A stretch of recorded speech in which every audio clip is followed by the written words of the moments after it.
अगला क्वेश्चन देखिए, निम्न दशमलव को स्थानीय मान सारणी बनाकर लिखिए। कह रहा है पहला में 0.18 को स्थानीय मान सारणी में लिखना है। तो 0.18 में सैकड़े की जगह पे 0, दहाई की जगह पे 0 और इकाई के जगह पे 0 तथा दशांश के जगह 1, शतांश के जगह 8 और हजार के जगह क्या होगा? 0 होगा।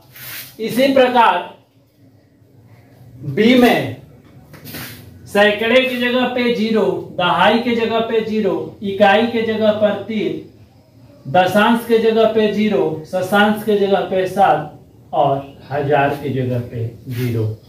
सी में सैकड़ा के जगह पे 0, दहाई के जगह 2, इकाई के जगह 6, दशांश के जगह 7, शतांश के जगह 0, हजार के जगह 0।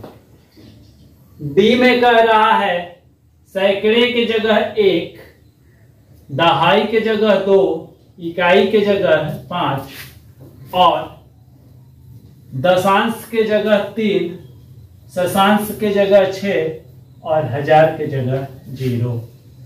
ई क्या कह रहा है देखिए, सैकड़े की जगह 1, दहाई के जगह 8, इकाई के जगह 6 और दशांश के जगह 1, शतांश के जगह 8 और हजार के जगह 6 होगा। ठीक है, इस प्रकार से क्वेश्चन नंबर जो है 4 कंप्लीट हुआ। अब क्वेश्चन नंबर 5 का सॉल्यूशन देखते हैं।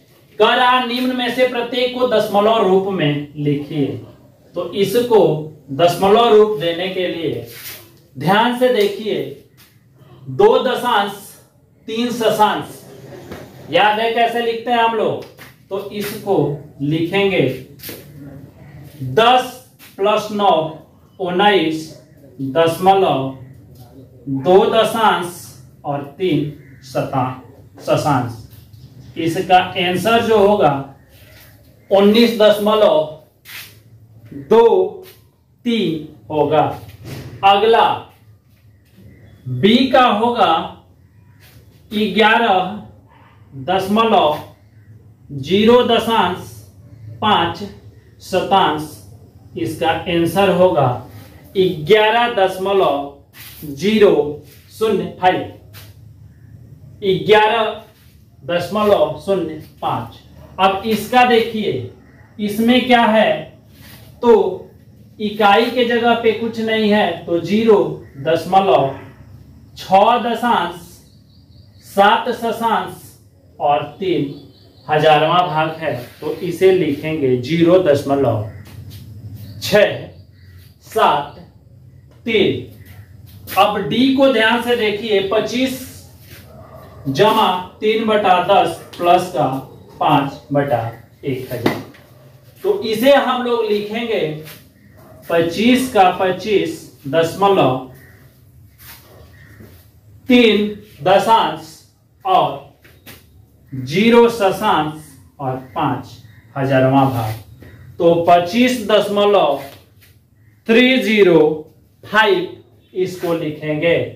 अब देखिए ई को 750 जमा 6 यूनिट में पूर्ण में होगा 756 दशमलव, यहां दशांश के जगह 0 है तो 0 लिखेंगे, शतांश के जगह 8 है तो 8 लिखेंगे। इसको पढ़ेंगे 756.08।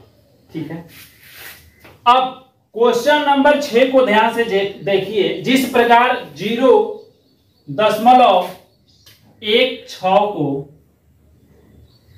दो दशमलव संख्याओं 0.1 और 0.2 के बीच स्थित है, उसी प्रकार निम्न संख्या किन दो दशमलव संख्याओं के बीच है ये बताना है। ठीक है, तो पहला देखिए, पहला कहाँ स्थित है, तो इसे हम लोग कह सकते हैं कि पहला 0.0 और 0.1 के बीच स्थित है।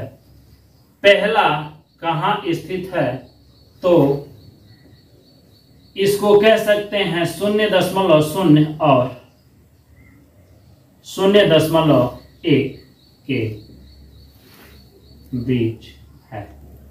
ठीक, अब बी नंबर देखिए, ये कहाँ स्थित है, तो इसको हम लोग कह सकते हैं कि 0.1 और 0.2 के बीच है, के बीच है।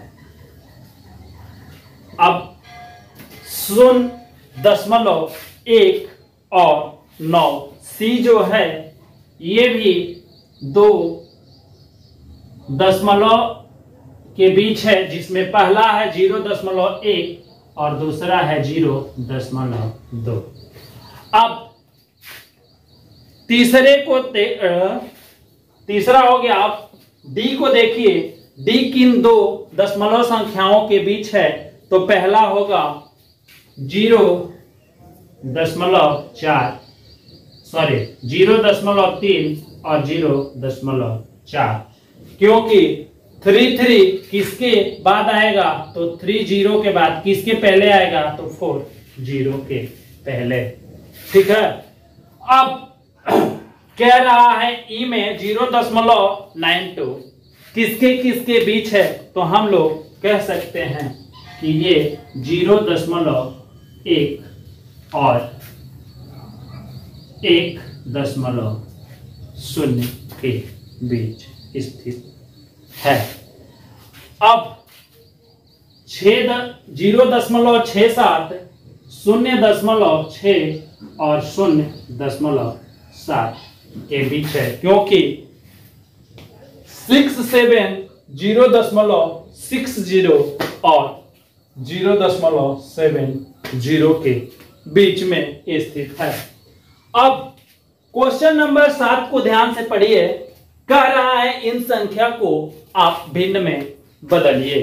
तो इसको भिन्न में बदलने के लिए आप लोगों को हम पहले इंट्रोडक्शन क्लास में ही बता दिए हैं कि भिन्न में बदलना हो तो क्या करना होगा।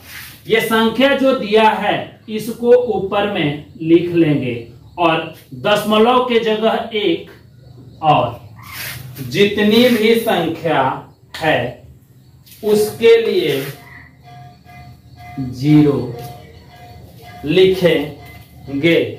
ठीक है, तो यहां 2 संख्या है तो 2 0 लिख देंगे।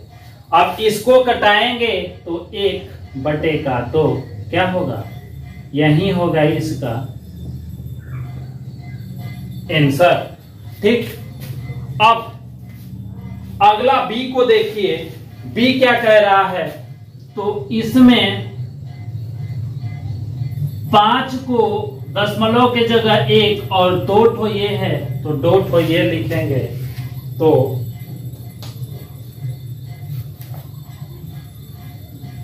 यहां पर क्या होगा, 20/25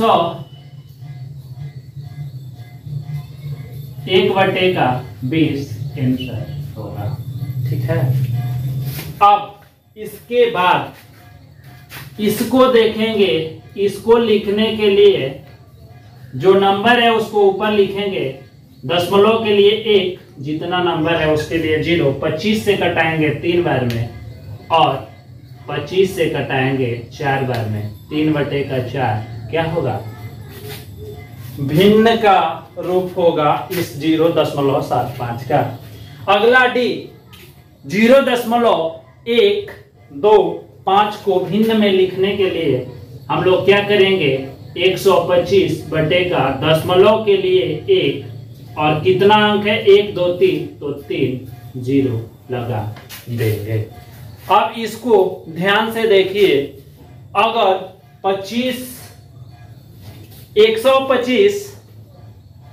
से 1000 को कटाएंगे तो 125 एक बार में और 8 बार में 1000 होगा। तो इसका आंसर होगा 1/1000।